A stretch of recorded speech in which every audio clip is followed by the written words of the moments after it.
something comfortable or something not, too expensive. But you relax, you try to relax and breathe and take it in, do what you need to do. Do exactly what you need to do. So I hope that you are truly learning something about dialysis and kidney failure. You're not going to be on this machine unless you have kidney failure. Or in my case, I had polycystic kidney disease I got from my dad, and I end up on this machine. But you can be a diabetic on this machine. If your diabetes or your high blood pressure get out of hand, you have that issue and that problem as well. So lupus, different things can bring you to this machine.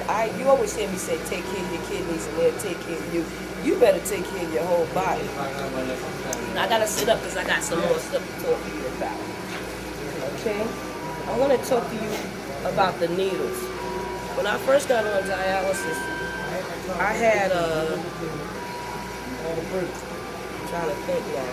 I always know the name of this now because you're filming. I feel like I lost the words, but catheter. I had a catheter here. I don't know if you could see, but this is where I had the catheter.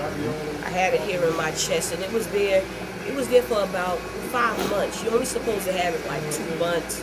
Because you don't get a real good clearance with the catheter. But that's your first thing that you're going to deal with first. So you got your catheter. You deal with the catheter. And only a nurse can put you on when you're dealing with catheter, so you can't call a technician or anybody like that over because they deal with your needles and stuff. But a nurse deals with your catheter, okay? She deals with that. And it was a trip to get it out. Once I got it out, you could see the flesh on it and everything around it. That was really something else. Okay, but my husband was with me. I prayed and everything like that. They're in the area, which I don't like needles. So I said, you only gonna give me one needle? He said, yeah, I'm gonna give it. He lied, but he had to get me in there. He stuck me about 20 times in my chest. I was like, ow, ow, doctor, what you doing? Hey, don't go there. But anyhow, this was the first needle they gave me, which I thought it was a killer at first, but you don't know that until after you start. Because they take, matter of fact, let me take it out for you. See, that doesn't look too big, but I'm telling you, it's big enough. Okay? This is the first needle you get with. I miss this needle. I miss it because even though it hurt when I first started, there was an improvement from the needle that I graduated to. So this is the needle. It's very pointy. And what happened? All right, let me close that back up. Some people know how to stick themselves. I don't know how to do it. I don't think I could do it. Because if I tried to stick myself, I start shaking or get nervous, or I might want to pull it out as soon as it starts hurting. So I'll leave that to the experts. And my hat's off to the ones that know how to do it. Now, the 15 gauge needle, the blue needle, this is the one I get now, and I've had it for years. I've had it for years. And this needle is something else. I want you to get the idea about this baby here. Look.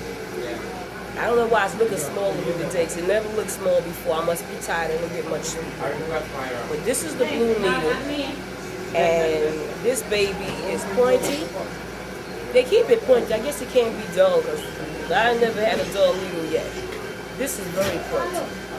And it can be excruciating, especially when they have to move it around or adjust it, because sometimes the needle gets on the wall. And when it gets on the wall, the machine starts alarming, and it, I guess, sucking up, and you can feel a point when it's against the wall. It can be hurt, it hurts. So they have to come and pull it off the wall a little bit, because you see they got it taped up. They have to tape it up because, I almost took my finger.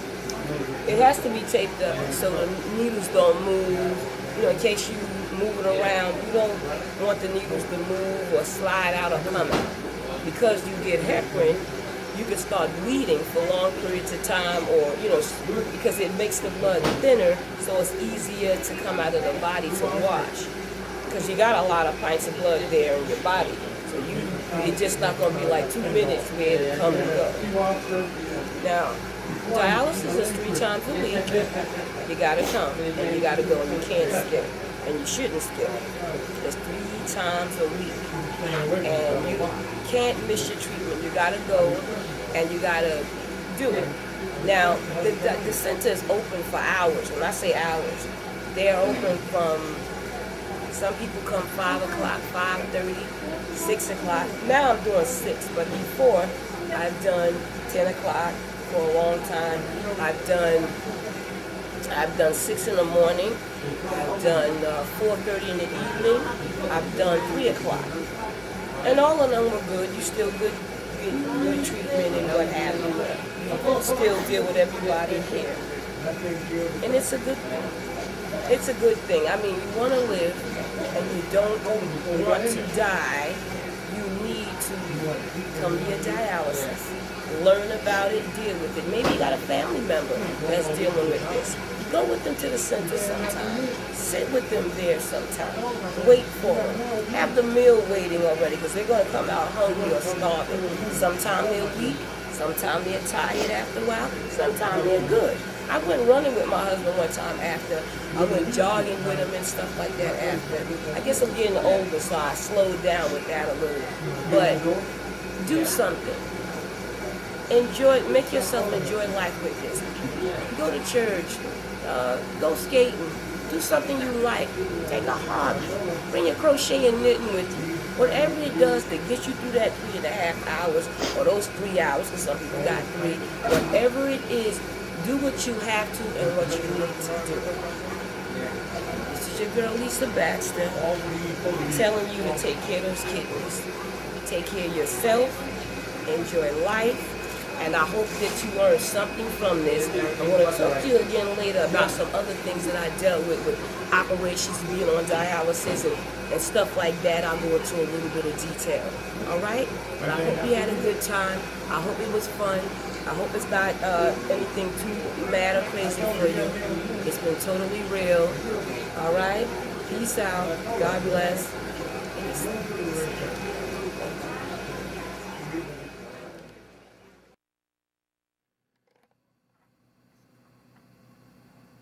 Hi. I'm taking this time to, keep it real with you. I want to tell you some things that I've been going through as a dialysis patient in my 10 years that I've been on dialysis. And one of the things that I have had happen to me is I had to have the catheter here, and I had to get a fistula here. Okay, those are one of the operations that I had, and anytime that my fistula got clogged, I had to go get it unclogged. So I would go, and they would numb my arm, and they would, relax me where I didn't feel anything, but they could see the inside of the arm, and they would take the clots out. So that was something that I was doing every 4 months for the last year or two. But before that, I barely went because I don't have any problems or trouble with the arm. But I had started developing pressure on the top of my arm. So what I did is I had them to relieve the pressure every 4 months is what I was told that was needed to be done. So that was one of the things that I was dealing with. I had a high PTH, so I had to get my parathyroid out. And that they had to slit right here to get it out. But the operation was successful, and I never had a high PTH before. They always say like 150, 200 is a normal PTH, but mine was 4,000. And because it was so high, it caused my joints to hurt, and it was hard for me to walk. And the medicine that I was taking, I threw it up all the time, so it didn't get a chance to work. I would try to make myself hold it down and keep it down, but I still kept throwing up. And no matter what dosage it was it 30 milligrams, 60 milligrams or more, I just got worse and worse. I ran from that operation 2 years, but I needed it. So now I have a low reading on the PTH, and now I can have a little more milk now and a little more cheese that I couldn't have before. Another thing that I went through, I had to have this on. Okay, I had to have this on me.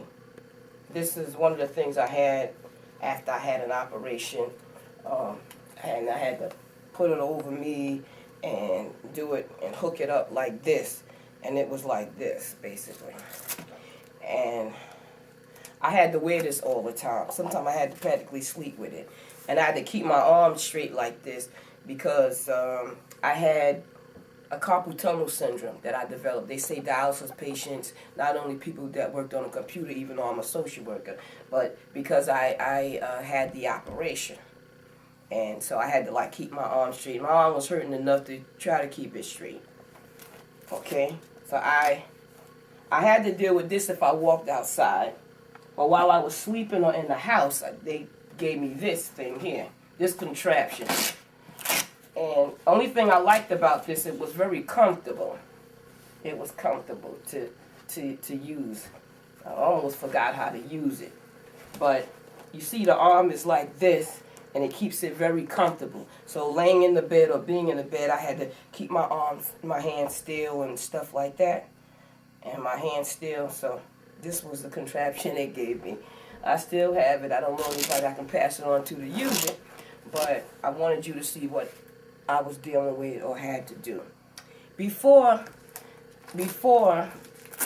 in this hand I had tendinitis, and this one I had the carpal tunnel, so yeah, you had to wear braces all the time. So I had to wear braces for all of these things. You know, so they're different braces for different things. Right? I'm out of practice with this one since my hand's doing so well. Maybe I can try to slip it on. But it went like this for this one. And this one kept me in place as well. But the braces were helpful, but sleeping with them was rough. They wanted you to sleep with them all the time. And, you know, you get uncomfortable or you wake up in some sort of pain.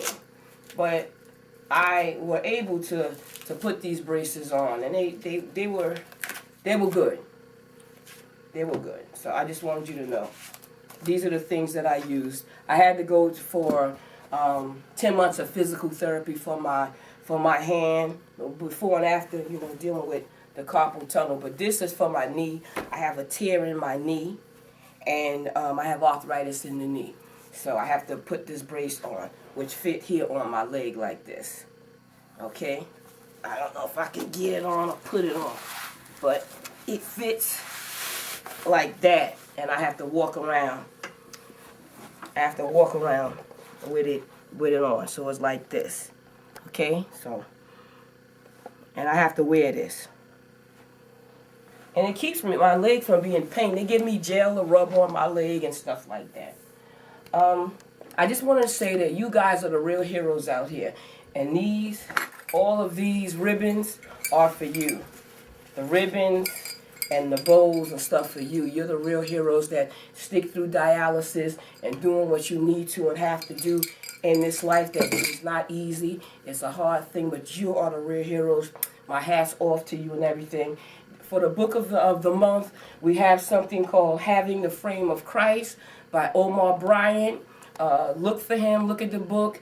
On the credits, you'll see how to get the book from him. He resided at New Life Cathedral in Brooklyn. So this is a great author and an excellent guy. So remember his book and everything of that nature. I thank you for viewing this show. I hope you learn a lot. Take care of your kidneys, and they'll take care of you. Many blessings and lots of love. Hang in there. You can do it. Come on. Thank you. Lisa Baxter.